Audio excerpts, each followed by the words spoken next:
భరతమాత కన్నీటి కమలం పూసింది.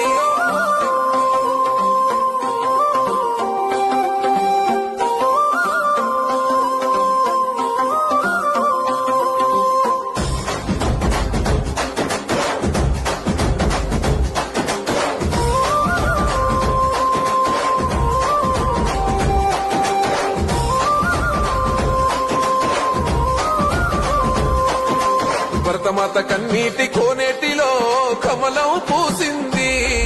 ఆ కమలం పువ్వు కాషాయ జెండా నన్న మోసింది.